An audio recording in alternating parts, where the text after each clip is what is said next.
she laughed, just once. And that was enough to seal her fate. Or so he thought.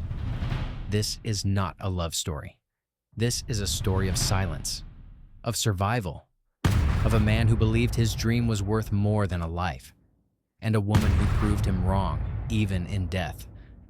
This is the silent crime. Why will a man kill his wife because she laughed at his dream?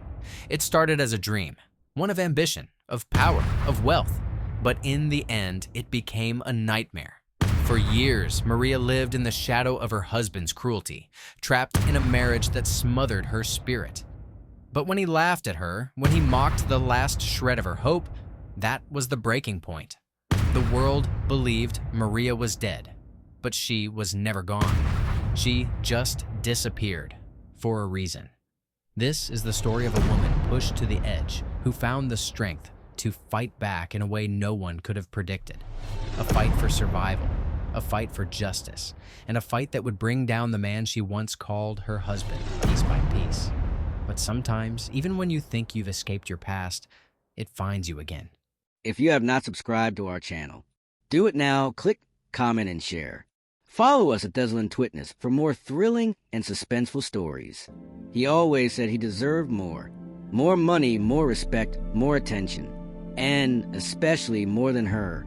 At first, people thought David and Maria were just opposites. He was a dreamer, loud and self-assured, while she was quiet, soft-spoken, and almost invisible. But behind closed doors, David didn't just dream, he demanded. And when his demands weren't met, he lashed out. Not physically, not at first. No, David was far more calculated than that. He chipped away at Maria's self-worth like rust on old metal, slow and unrelenting. Maria had married David when she was just 24. She was working 2 part-time jobs, one at a diner and the other cleaning offices after hours. Her life was modest, but she was proud of every cent she earned. David, on the other hand, worked irregularly, jumping from one business idea to another. Cryptocurrency, drop shipping, NFTs, flipping houses he couldn't afford to buy. He called himself an entrepreneur, though he hadn't made a single dollar of his own in 5 years. He blamed Maria for that. He told her she wasn't supportive enough, that she lacked vision, that her tiny paychecks were anchor chains holding back his billion-dollar potential. She believed him. For years, she believed him. Friends started noticing bruises. She said they were from bumping into things at work. Co-workers said she looked tired. She said she was just busy. But the truth was darker. David had become a ticking time bomb. And the only thing standing between his delusions and reality was her disbelief. It started with a laugh. That was all it took. Maria had just finished her 3rd shift in a row. Her body was aching. Her eyes half shut. Her hands raw from cleaning chemicals. David met her at the door, pacing wild-eyed. He had finally figured it out, he said. A genius idea. The next Uber, he claimed, a rideshare app for luxury yachts. He wanted to remortgage the house. Her house, bought with her years of savings, to fund the idea. She thought he was joking. She let out the smallest laugh, barely more than a breath. But he saw it, and something inside him snapped. That night, he didn't scream. He didn't throw things. He didn't even raise his voice. He just stood there, staring. Cold, silent, smiling. The next morning, Maria was gone. David told police she'd run away. Left in the night with no warning. Took her purse. Took her ID, vanished. He was calm. Too calm. But without a body, there was no crime. The case went cold. What David didn't know was that Maria had secrets of her own. For years, she'd been keeping a diary. Hidden between the drywall and the bedroom dresser, she'd written down everything. Every insult, every threat, every time he shoved her and laughed. Every time he made her feel like she was nothing. But that wasn't all. She'd also been recording him. Quietly, secretly, late at night, her phone hidden beneath a blanket. Dozens of hours of audio, conversations, confessions. One recording stood out. I swear, Maria, laugh at me again and you'll disappear so fast. People think I buried you under the damn roses. It wasn't evidence yet, but it was a fuse. The thing about David was, he was arrogant. After Maria vanished, he cashed in a life insurance policy within 2 weeks. He started posting online about his new app, posing in rented Lamborghinis, dating younger women, telling anyone who would listen that his dead weight was gone and now he could finally breathe. But the internet never forgets, and neither do detectives. 2 months after her disappearance, Maria's best friend, Elena, received an anonymous package. Inside was a USB stick. On it, the recordings, the diary. A single sentence scrawled on a post. He always said I'd be the reason he fails. Elena went to police. The case was reopened. Still no body. Still no arrest. But now the wolves were circling. What David didn't know was that the diary wasn't the only thing Maria left behind. She had planned for this. Not because she expected to die, but because she knew what he was. She knew someday he'd go too far. And she wanted the world to see him for what he truly was. And then, one morning, 8 months after she vanished, she came back, alive. And everything David had built, every lie, every facade, every dollar, began to collapse like a house of cards in a hurricane. But how she survived and why she came back was darker than anyone could imagine. Because Maria hadn't just escaped. She had learned, and she had changed. David had buried the old Maria, but he had no idea what he had resurrected. The woman who came back wasn't the same one who left. The day Maria returned was the day the town lost its mind. She walked into the police station barefoot, eyes sunken but steady, calm, like she had watched 1,000 storms and survived them all. Her hair was shorter, her skin paler, but her voice carried weight now, a kind of quiet fury. The officers who took her statement couldn't believe what they were hearing. No, she hadn't run away. No, she hadn't been kidnapped. Yes, she had faked her own death. But why? Because she had to make him pay. And not with prison. That would be too easy. Too quick. Maria wanted David to feel powerless. To taste the kind of silence she'd swallowed for years. The plan had started 6 months before she vanished. When the bruises started showing up where makeup couldn't hide them. When David shoved her down the stairs and said it was her fault for not moving fast enough. That night, she opened a secret bank account, started stashing away tip money, $5 at a time, bought a burner phone, a second passport under her mother's maiden name, watched YouTube tutorials on how to disappear. She wasn't running. She was preparing. And the night he laughed at her tears and called her worthless for the last time, she made her move, drugged his drink. Not enough to kill him, just enough to keep him asleep while she vanished through the back door, leaving behind a perfectly staged scene. Purse gone, phone left behind, traces of blood in the bathroom sink, a planted hair in the garbage disposal. Enough confusion to stall the police. Then she went dark. For 8 months, she lived in a women's shelter under an alias. She watched David's life from a distance, watched him spiral, watched him mock her memory, post TikToks calling himself a survivor, saw the yacht app fail in real time, lawsuits, fraud allegations, a trail of angry investors demanding answers he couldn't give. That's when she knew it was time.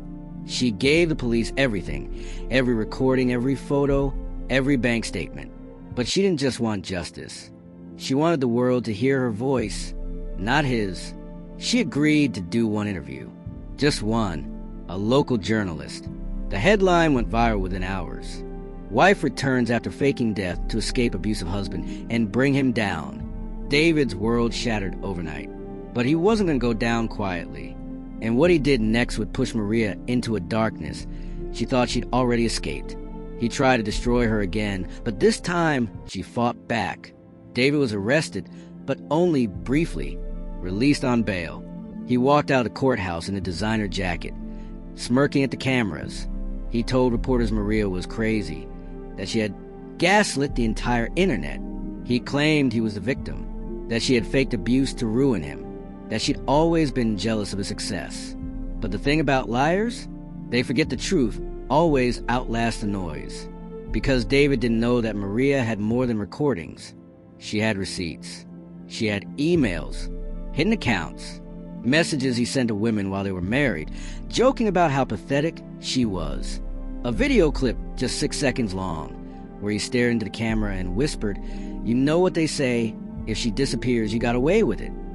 He thought he'd deleted it. He was wrong. Still, the trial was brutal. David hired the best defense lawyers money could buy. He painted Maria as manipulative, a gold digger, said she faked the abuse to escape the marriage, that she staged her disappearance for fame. But the jury didn't buy it. Not when they heard the audio. Not when they saw the bruises. Not when Maria stood on the witness stand, voice trembling, eyes locked on David, and said, "He didn't kill me, but he tried to kill every part of me, and now I'm taking it back." The verdict? Guilty, but not for murder, because there was no murder. Instead, he was charged with domestic abuse, fraud, and obstruction, sentenced to 15 years.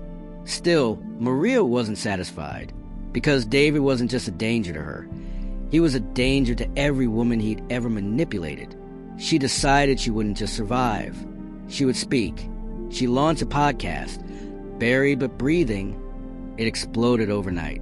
She started receiving letters from women in similar marriages, from daughters afraid for their mothers, from survivors who said, "You gave me the courage to leave." Maria had spent years being silenced. Now, the world was listening.